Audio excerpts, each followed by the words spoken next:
بسم الله الرحمن الرحيم. الحمد لله رب العالمين، وصلى الله على نبينا محمد وعلى آله وأصحابه أجمعين. فأعوذ بالله السميع العليم من الشيطان الرجيم من همزه ونفخه ونفثه. بسم الله الرحمن الرحيم. إنا نحن نحيي الموتى ونكتب ما قدموا وآثارهم وكل شيء أحصيناه في إمام مبين. سبحانك لا علم لنا إلا ما علمتنا إنك أنت العليم الحكيم. رب اشرح لي صدري ويسر لي أمري واحلل عقدة من لساني يفقه قولي واحلل عقدة من لساني يفقه قولي. پیارے بھائیو، السلام علیکم ورحمۃ اللہ وبرکاتہ. یہ بات ہر شخص جانتا ہے کہ اللہ تبارک و تعالیٰ نے ہمیں اور آپ کو اس دنیا میں رہنے کے لیے پیدا نہیں کیا ہے. یہ دنیا ہمارے اور آپ کے لیے اللہ تعالیٰ نے عارضی بنائی ہے، اور ہمارا اور آپ کا اصلی ٹھکانہ وہ آخرت ہے. اب بندے کو اس کے اپنے عمل کے لحاظ سے یا تو وہاں پر ابدی طور پر سعادت نصیب ہوگی یا پھر ابدی طور پر اسے شقاوت کا سامنا کرنا پڑے گا. یہ دنیا اللہ تعالیٰ نے ہمارے اور آپ کے لیے آزمائش اور عمل کے لیے بنائی ہے. الذی خلق الموت والحیات لیبلوکم ایکم احسن عملا. تو اللہ تبارک تعالیٰ نے ہمارے لیے دنیا اس لیے بنائی ہے کہ ہم اس دنیا میں کیا عمل کرتے ہیں، پھر اسی عمل کی بنیاد پر ہمیں ہمارے اور آپ کی نجات یا ہمارے اور آپ کی بربادی کا معاملہ منحصر ہوگا. اللہ تبارک و تعالیٰ نے یہ نظام رکھا ہے کہ جو شخص دنیا میں جو کچھ بھی عمل کرتا ہے، اللہ تبارک و تعالیٰ آخرت میں اسے اس کا پورا بدلہ دے گا. نیکی ہے تو بدی ہے تو فمن يعمل مثقال ذرة خيرا يره ومن يعمل مثقال ذرة شرا يره. اسی لیے ایک مومن کو جو عقل رکھتا ہے اور سمجھ رکھتا ہے، اسے چاہیے کہ وہ آخرت کی تیاری ضرور کرے. یا ایھا الذین آمنوا اتقوا اللہ ولتنظر نفس ما قدمت لغد واتقوا اللہ. اے ایمان والو، اللہ تعالیٰ سے ڈرو اور ہر شخص یہ دیکھے کہ وہ کل کے لیے کیا عمل کر رہا، اس کے لیے کیا تیاری کر رہا ہے. تو یہی انسان کی عقل مندی ہے اور اسی میں انسان کی سعادت ہے کہ وہ وہی عمل کرے جو آخرت میں اس کے لیے مفید ہو. اللہ تبارک و تعالیٰ نے کچھ یہاں پر نظام ایسا رکھا ہے کہ انسان اس دنیا میں جب تک زندہ ہے وہ عمل کر رہا ہے، لیکن جب اس دنیا سے چلا جاتا ہے تو اللہ تبارک و تعالیٰ اس کے اعمال کا سلسلہ بند کر دیتا ہے. اس دنیا میں رہ کر کے انسان جو نیکی اور بدی کرتا ہے، اللہ تعالیٰ کی طرف سے فرشتے اسے نوٹ کرتے ہیں اور اللہ کے سامنے حاضر ہوں گے. لیکن جب اس کی آنکھ بند ہو جاتی ہے تو اس کا وہ دفتر بند کر کے اس کے ساتھ رکھ دیا جاتا ہے. پھر وہی قیامت کے دن اللہ تعالیٰ کے حضور جب ہوگا تو وہ کھولا جائے گا. لیکن اللہ تبارک و تعالیٰ نے اپنے بندوں پر مہربانی کرنے کے لیے کے طور پر کچھ ایسے اعمال ضرور بتلائے ہیں کہ وفات کے بعد بھی بندے کو اس کا ثواب ملتا ہے. جیسا کہ اللہ تبارک و تعالیٰ نے یہ ارشاد فرمایا الا الذین آمنوا وعملوا الصالحات فلہم اجر غیر ممنون. جو لوگ ایمان لے آئے اور نیک عمل کیے ہیں، انہیں وہ ایسا اجر ملے گا جو کبھی ختم ہونے والا نہیں ہے. یعنی گویا کہ اس اجر کا سلسلہ ان کے چلتا رہے گا. دنیا سے وہ چلے گئے ہیں لیکن عمل کا سلسلہ جاری ہے. تو آج کی اس مختصر سی مجلس میں ہم یہ دیکھنا چاہتے ہیں کہ وہ کون سے اعمال ہیں کہ اگر ہم اس دنیا سے چلے بھی جاتے ہیں تو اللہ تبارک و تعالی ہمیں اس کا اجر دیتا رہے گا اور ہمارے نامہ اعمال میں نیکیاں لکھی جاتی رہیں گی. یہ بڑی سعادت کی چیز ہے ساتھیوں، ہمیں اس پر توجہ دینی چاہیے. تو اس کے آسانی کے لیے اور سمجھ کے لیے میں اسے دو حصوں میں تقسیم کرتا ہوں ان کاموں کو. ایک کام تو وہ ہیں جو انسان کے خود اپنے ہیں یا جو اس کے سبب سے ہیں، جن کا اجر اور ثواب اس کے نامہ اعمال میں لکھا جائے گا. اور کچھ اعمال ایسے ہیں جو اس کے اپنے نہیں ہیں، خود اپنے کا اس میں کوئی دخل نہیں ہے. اس کے عزیز اس کے اقارب، اس کے دوست، اس کے ساتھی، اس کے مومن ساتھی جو اس کے لیے عمل کریں گے وہ ان کو اس کا اجر ملتا رہے گا۔ تو یہ دو چیزیں ہیں، کچھ اعمال تو وہ ہیں جو خود اس کے اپنے کیے ہوئے ہیں یا اس نے خود اس کا سبب چھوڑ کر کے جا رہا ہے، اور دوسرے اعمال کون سے ہیں جو کوئی مسلمان اسے ثواب پہنچانے کے لیے اس کے ثواب کی نیت سے اب اللہ تعالیٰ کے لیے وہ عمل کرتا ہے۔ تو دیکھیے جو عمل خود انسان کے اپنے ہیں یا جو انسان جس کا سبب بنا ہے وہ چند ہے۔ مثال کے طور پر سب سے پہلا عمل کیا ہے؟ علم نافع ہے، یعنی علم نافع وہ علم ہے جس سے اس کے بعد بھی لوگ مستفید ہو رہے ہیں۔ مثال کے طور پر انہیں کوئی دینی کتاب، لوگوں کے فائدے کی کتاب اس نے تالیف کر دی ہے، لکھ دی ہے، جس کا لوگ پڑھ کر کے اس سے فائدہ حاصل کرتے، ہدایت حاصل کرتے ہیں۔ جیسے آپ دیکھیں حدیث کی کتابیں ہیں، علماء جو کتابیں لکھ گئے ہیں آج ان کو 1000 سال، 1200 سال، 1300 سال ہو گیا ہے، لیکن آج تک ان کی کتابیں اسی طریقے سے پڑھی اور پڑھائی جا رہی ہے، لوگ اس سے فائدہ اٹھا رہے ہیں، کتنے لوگوں کو اس سے ہدایت مل رہی ہے۔ تو گویا جب تک وہ کتاب موجود ہے اس سے لوگ پڑھ رہے ہیں، اس سے فائدہ اٹھا رہے ہیں، اس کا اجر اسے مل رہا ہے، اور اگرچہ وہ قبر کے اندر ہے، اگرچہ وہ جا چکا ہے، اگرچہ اس کی ہڈیاں بوسیدہ ہو گئی ہیں، اگر ہڈیاں ڈھونڈی ہے تو ان کا پتہ بھی نہ چلے گا، لوگ بھول گئے ہیں، لیکن ان کی کتاب جب تک پڑھی جا رہی اس سے فائدہ اٹھایا جا رہا ہے، لوگ اسے اس کا اجر اور ثواب ملتا رہے گا۔ دوسری چیز کیا ہے؟ وہ نیک اولاد ہے، نیک اولاد ہے۔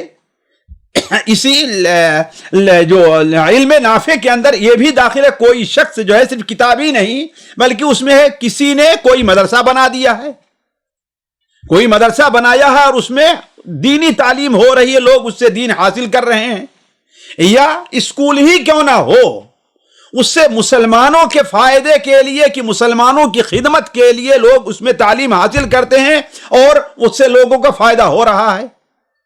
اسی طریقے سے کسی نے کسی کو قرآن پڑھنا سکھا دیا ہے، حدیث پڑھنا سکھا دیا ہے، اب وہ جب تک وہ پڑھتا رہے گا اس کو اس کا ثواب ملے گا، اور جتنے لوگوں کو وہ پڑھائے گا اس کا بھی اجر، ان کے پڑھنے کا بھی اجر اس کو ملتا رہے گا، یہاں تک کہ قیامت تک یہ سلسلہ جاری ہے اس کے پڑھنے پڑھانے کا، شاگردوں کے شاگرد کے شاگرد، شاگرد کے شاگرد، شاگرد کے شاگرد، ان کا سلسلہ جاری، اسے نیک عمل ملتا رہے، اس کو اجر ملتا رہے گا۔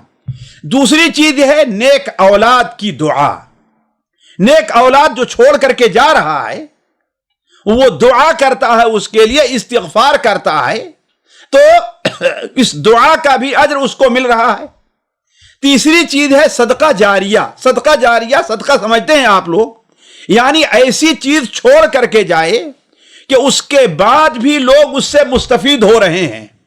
اس نے مسجد بنوا دیا ہے، جب تک وہ مسجد وہاں پر قائم ہے، لوگ اس میں نماز پڑھیں، اس کو ثواب ملتا رہے گا۔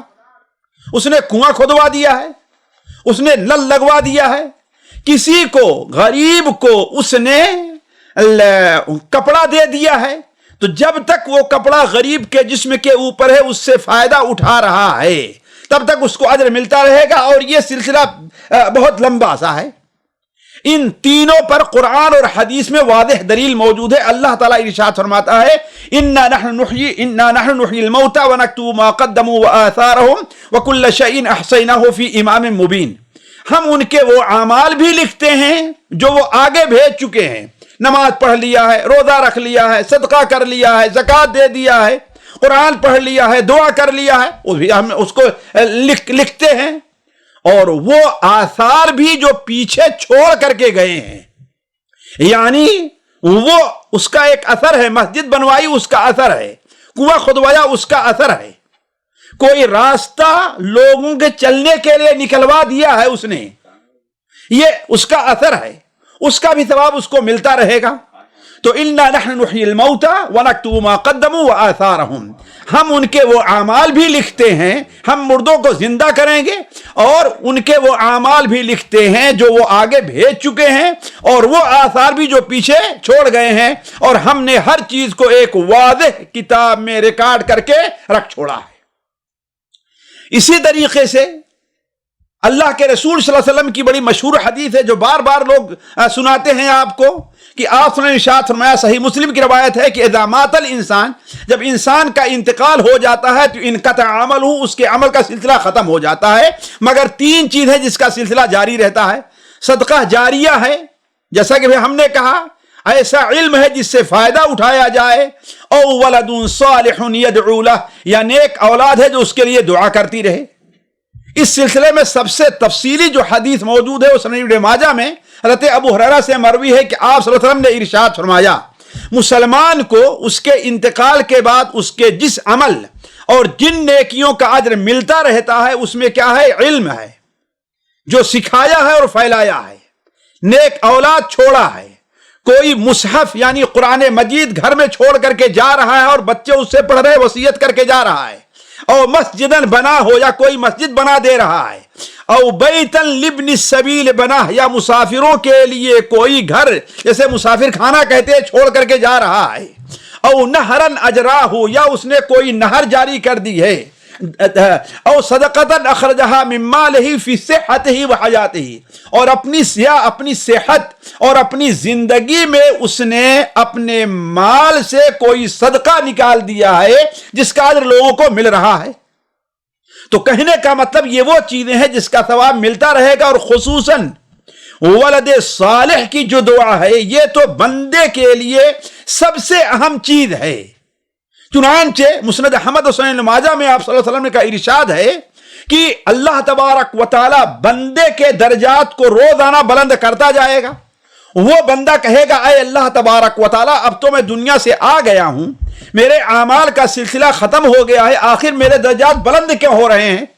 تو آپ صلی اللہ علیہ وسلم نے ارشاد فرمایا کہ باستغفار ولدک لک، تیرا بیٹا تیرے لیے دعائے مغفرت کر رہا ہے، تو جتنی دعائے مغفرت کر رہا ہے تیرے گناہوں کی کمی ہو رہی ہے اور تیرے نیکیوں میں اضافہ ہو رہا ہے، اس لیے تیرے درجات بلند ہو رہے ہیں۔ تو عرض کرنے کا مقصد یہ ہے کہ یہ 3 چیزیں ہیں۔ چوتھی چیز، رباط کی حالت میں وفات۔ رباط کس کو کہتے ہیں؟ اصل میں ربط میں باندھنا ہوتا ہے۔ شرعی اصطلاح میں رباط کہتے ہیں کہ مسلمانوں کے سرحد کی حفاظت کے لیے پہرے داری کا انجام دینا۔ پہرے داری اگر کوئی دے رہا ہے تو اس سے مسلمان کی سرحد پر دے رہا ہے تو اللہ تبارک و تعالی اسے بہت بڑے اجر سے نوازا ہے، اور اگر اس کا انتقال ہو جائے، اسی حالت میں انتقال ہو جائے، تو اللہ تبارک و تعالی اس کا اجر اس کے لیے برابر نماز ہے، روزہ ہے، صدقہ ہے، خیرات ہے، برابر اس کے لیے جاری رکھے گا۔ چنانچہ مسند احمد سنن نسائی میں حضرت سلمان فارسی رضی اللہ تعالیٰ عنہ سے روایت ہے کہ نبی کریم صلی اللہ علیہ وسلم نے ارشاد فرمایا، ایک رات اور دن کی پہرے داری جو لوگ دور ہیں ان کے 1 مہینے کے روزے کے برابر ہے، اور اگر بندہ حالت پہرے داری کے اندر انتقال کر جاتا ہے تو اللہ تبارک و تعالی اس کے نماز، اس کے روزے، اس کے صدقے کا اجر اس کے لیے جاری کر دیتا ہے، اور اسے قبر کے فتنے سے محفوظ رکھتا ہے، اور قیامت کے دن جو بڑی گھبراہٹ ہوگی اس دن بھی اللہ تعالیٰ اسے محفوظ رکھے گا۔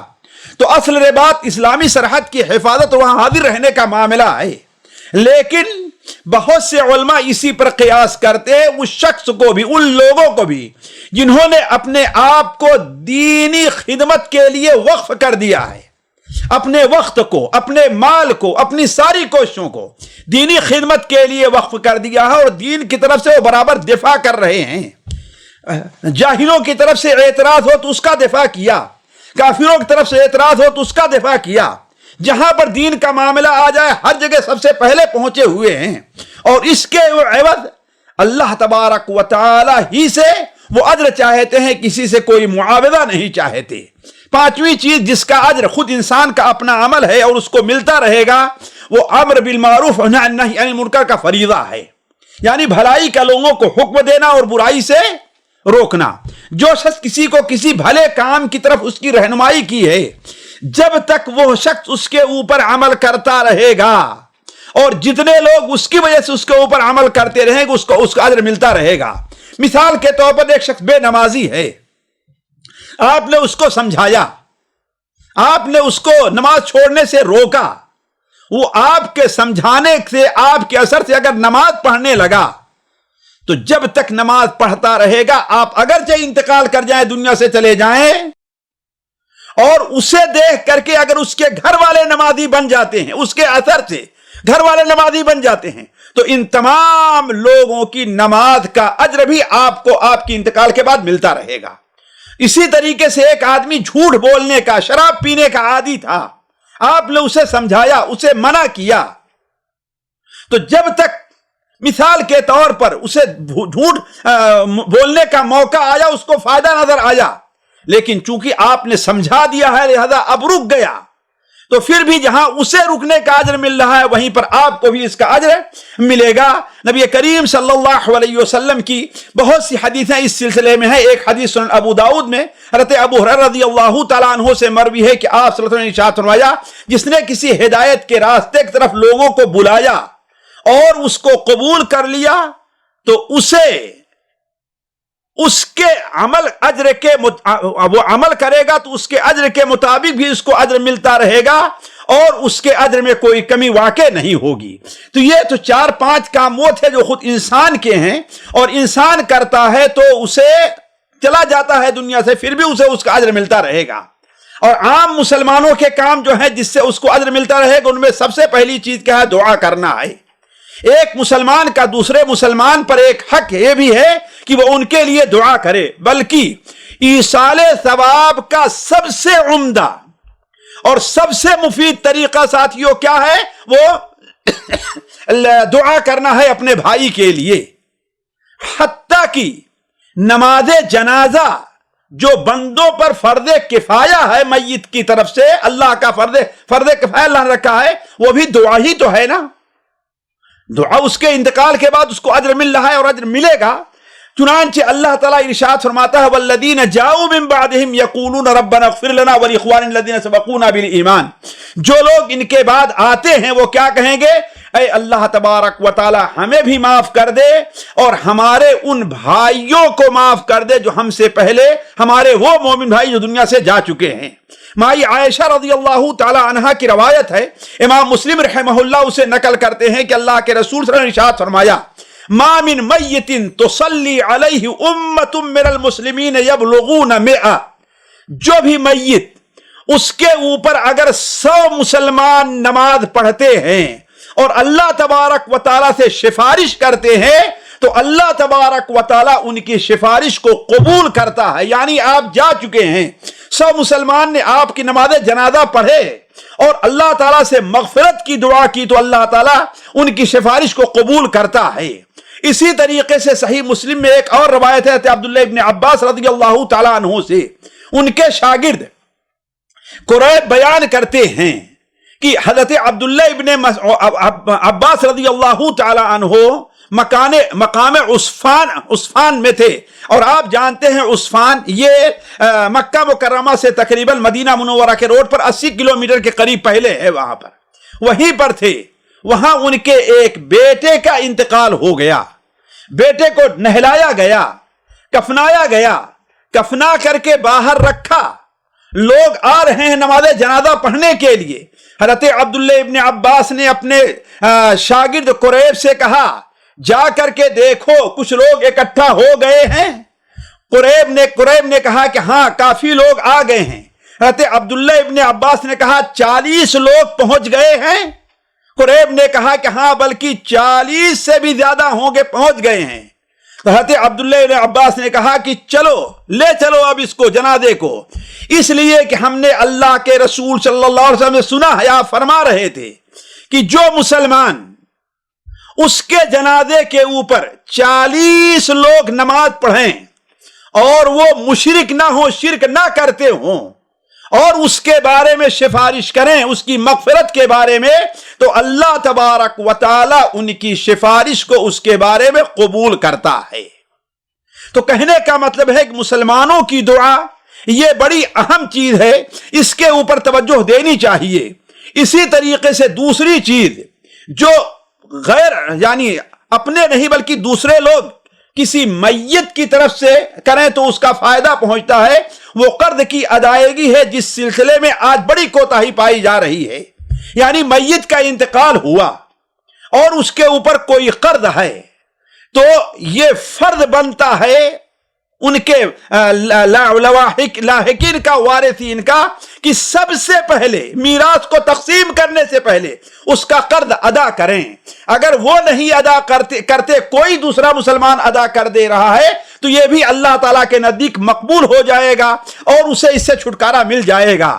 سعد بن الاطول رضی اللہ عنہ بیان فرماتے ہیں کہ میرے بھائی کا انتقال ہو گیا اور اس نے صرف اپنے ترکے میں صرف 300 درہم چھوڑے تھے اور بچوں کو چھوڑا تھا، کئی بچے تھے۔ تو ہم نے کہا کہ یہ مال ہم انہی بچوں کے اوپر خرچ کر دیتے ہیں، جیسا کہ آج ہمارے یہاں آخر چھوڑا ہی کیا ہے تو بچوں کے لیے کافی نہیں ہوگا۔ آپ صلی اللہ علیہ وسلم نے ہم سے کہا، اے سعد، تیرا بھائی اپنے قرض کے عوض ابھی تک جیل میں ہے، اللہ کی رحمت تک نہیں پہنچ پایا ہے، اس کا قرض ادا کرو۔ آپ صلی اللہ علیہ وسلم کے کہنے پر انہوں نے اس کا قرض ادا کر دیا، لیکن صرف 2 دینار باقی رہ گئے۔ تو آپ نے جب ان سے پوچھا تو کہا، اے اللہ کے رسول صاحب، پورا قرض تو ہم نے ادا کر دیا ہے، لیکن 2 دینار ایک عورت دعویٰ کر رہی، لیکن اس کے پاس کوئی دلیل نہیں ہے۔ آپ نے فرمایا اسے بھی دے دو، تمہارے بھائی کے اوپر کوئی قرض نہ رہ جائے، اگرچہ وہ دلیل نہیں ہے لیکن وہ حق کہہ رہی ہے۔ تو کہنے کا مطلب یہ بڑی اہم چیز ہے۔ حضرت جابر بن عبداللہ کی روایت اس سلسلے میں بڑی عبرت انگیز ہے، جسے امام حاکم رحمہ اللہ اپنی کتاب مستدرک حاکم وغیرہ میں نقل کرتے ہیں، حاکم میں نقل کرتے ہیں، امام بیہقی نے بھی نقل کیا ہے، بلکہ مسند احمد وغیرہ اور دیگر کتب حدیث میں یہ حدیث موجود ہے صحیح سند سے کہ ایک آدمی کا انتقال ہوا، ہم نے اسے غسل دیا، اس کو کفن دیا، اس کو لا کر کے اللہ کے رسول کے پاس، جنازے کے پاس رکھا۔ آپ صلی اللہ علیہ وسلم نکلے، ہم آپ کے ساتھ تھے۔ آپ صلی اللہ علیہ وسلم جب آگے بڑھے اس پر جنازہ پڑھنے کے لیے تو آپ نے پوچھا، کیا اس کے اوپر کوئی قرض تو نہیں ہے؟ کوئی قرض تو اس نے اپنے اوپر نہیں چھوڑا ہے؟ لوگوں نے کہا، ہاں اللہ کے رسول، صرف 2 دینار اس کے اوپر قرض ہے۔ آپ صلی اللہ علیہ وسلم نے کہا کہ ٹھیک ہے، جاؤ پھر اس کے اوپر نماز پڑھو، میں اس کی نماز نہیں پڑھتا۔ یہ دیکھ کر کے حضرت ابو قتادہ رضی اللہ تعالی عنہ کا دل نرم ہوا۔ انہوں نے کہا، اے اللہ کے رسول صلی اللہ علیہ وسلم، آپ اس کی جنازے کی نماز پڑھ دیجئے، یہ 2 دینار میں ادا کر دوں گا۔ آپ نے کہا، تم اس کی ذمہ داری لیتے ہو، اس کا بوجھ اب تمہارے اوپر ہے، میت اس سے بری ہو گیا ہے، یعنی اتنی تاکید فرمائی آپ نے۔ جب حضرت ابو قتادہ رضی اللہ تعالی عنہ جب اقرار کر لیے کہ ہاں اب میں اس کا ذمہ دار ہوں، میت اس سے بری ہے، تو آپ صلی اللہ علیہ وسلم نے اس کی جنازے کی نماز پڑھائی۔ دوسرے دن حضرت ابو قتادہ سے آپ کی ملاقات ہوتی ہے۔ آپ نے کہا، اے ابو قتادہ، میت کا قرض ادا کیا؟ ابو قتادہ نے کہا، اے اللہ کے رسول، کل کی بات تو ہے، میں ادا کر دوں گا۔ آپ نے کہا، نہیں، جلدی ادا کرو۔ تیسرے دن پھر ملاقات ہوئی ابو قتادہ سے۔ آپ نے کہا، اے ابو قتادہ، میت کا قرض ادا کیا؟ ابو قتادہ نے کہا کہ ہاں اے اللہ کے رسول صلی اللہ علیہ وسلم، ہم نے ادا کر دیا ہے۔ تو آپ نے فرمایا، الآن حین بردت علیہ جلدہ، آج اس کے جلد، اس کے چمڑی کو سکون ملا ہے، ورنہ وہ اللہ کے عذاب میں تھا۔ تو کہنے کا مطلب یہ ہے، قرض کی ادائیگی بھی سے میت کو فائدہ پہنچتا ہے۔ تیسری چیز، روزے کی قضا، یعنی اگر کسی کے اوپر روزہ تھا، خصوصاً نظر کا روزہ اگر اس کے اوپر رہا ہے، اس کے میت اس کی طرف سے روزہ رکھیں گے تو یہ بھی ثواب اس کو پہنچے گا اور اس کا روزہ ادا ہو جائے گا۔ صحیح بخاری اور صحیح مسلم میں حضرت عائشہ رضی اللہ تعالیٰ عنہ کی حدیث ہے، آپ صلی اللہ علیہ وسلم نے ارشاد فرمایا، من مات وعلیہ صیام صام عنہ ولیہ، جس کا انتقال ہوا اور اس کے اوپر کچھ روزے تھے تو اس کا روزہ اس کے ولی پورا کریں گے۔ اسی طریقے سے جن چیزوں سے میت کو فائدہ پہنچتا ہے وہ نظر، اس کی نظر کو پورا کرنا ہے۔ یعنی اس نے کوئی عام نظر مانی تھی کسی کو کچھ دینے کے لیے، کوئی صدقہ کرنے کے لیے، کوئی اور کام کرنے کے لیے اس نے نظر مانی تھی، تو اس کی نظر کو پورے کرنے سے بھی اس کو فائدہ پہنچتا ہے۔ جیسا کہ حضرت سعد ابن عبادہ رضی اللہ تعالیٰ عنہ کی روایت صحیح بخاری اور صحیح مسلم میں ہے، انہوں نے کہا اے اللہ کے رسول صلی اللہ علیہ وسلم، میری ماں کا انتقال ہو گیا، انہوں نے نظر مانی تھی، ابھی ان کے اور پوری نہیں کر پائی ہے کہ ان کا انتقال ہو گیا۔ آپ نے فرمایا انہوں نے جو نظر مانی تھی اس کو تم پورا کرو۔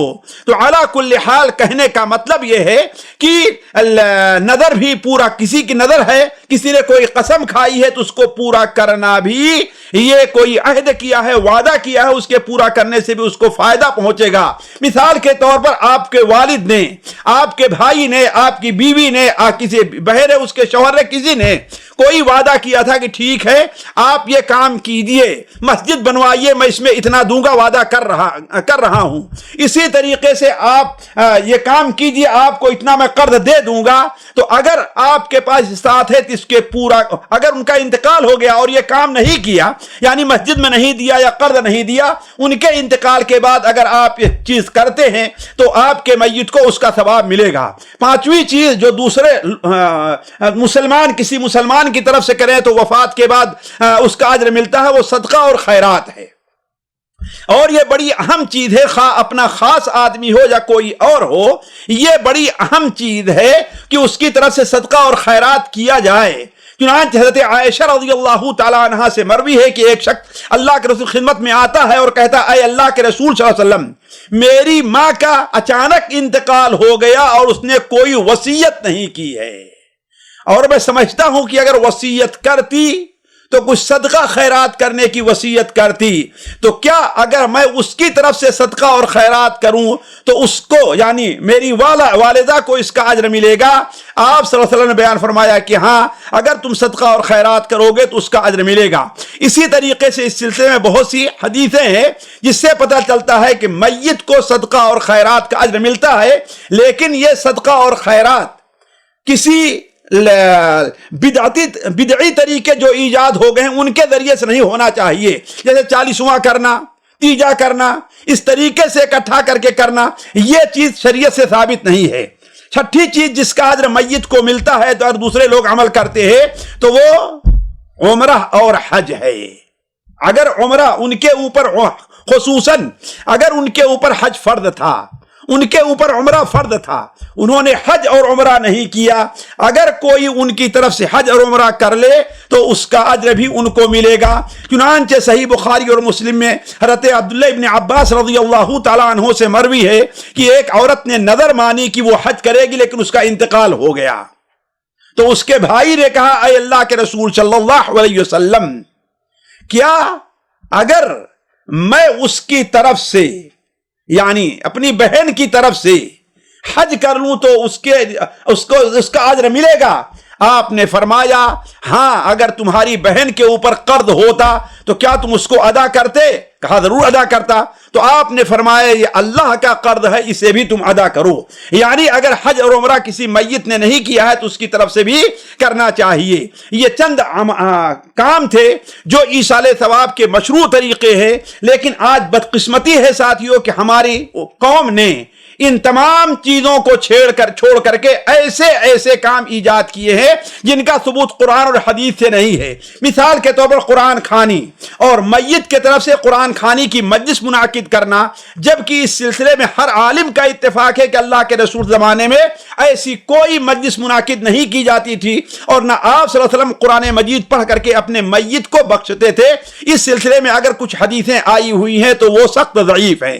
اسی طریقے سے تیجا ہے، 40واں ہے، برسی کرنا ہے، یہ ساری چیزیں ہم نے غیر مسلموں ہندوؤں سے لی ہے۔ میت کے لیے جو دعا کرنی ہے، میت کے لیے جو صدقہ کرنا ہے، اس کے لیے کوئی دن، کوئی تاریخ متعین نہیں ہے، نہ کوئی رسم کرنی ہے۔ اسی طریقے سے بدعی طریقہ ایک فاتحہ کرنے کا جو ایجاد ہو گیا ہے کہ میت کو دفن کر کے آئے تو اول اس کے پایتے اور قبر کے پاس بیٹھ کر کے فاتحہ پڑھنا، یا آنے کے بعد کچھ کھانا اور کچھ مٹھائی لے لینا، اس پر فاتحہ اور تینوں کل یا چاروں کل پڑھ کر کے دم کرنا اور لوگوں میں تقسیم کرنا، یہ ایسے طریقے ہیں جن کا ثبوت قرآن اور حدیث میں کہیں بھی نہیں پایا جاتا ہے، یہ لوگوں کی اپنی اختراع ہے۔ اس لیے ہمیں کوشش کرنی چاہیے کہ ہم انہی طریقوں کے اوپر اکتفا کریں جو نبی کریم صلی اللہ علیہ وسلم سے ثابت ہے۔ اللہ تعالیٰ سے دعا ہے کہ اللہ تبارک و تعالیٰ ہمیں اور آپ کو اور تمام مسلمانوں کو اپنے لیے ایسے عمل کر کے جانے کی توفیق عطا فرمائے جس کا عمل ہمیں اور آپ کو بعد میں بھی ملتا رہے، اور ہمارے جو عزیز قریب باپ ماں دوسرے لوگ انتقال کر گئے ہیں، ہمیں ان کے لیے بھی دعا کرنے، صدقہ کرنے یا اس قسم کی کوئی جو اعمال جن سے ان کو فائدہ پہنچ سکتا ہے ان کے لیے کرنے کی توفیق عطا فرمائے۔ والسلام علیکم ورحمۃ اللہ وبرکاتہ۔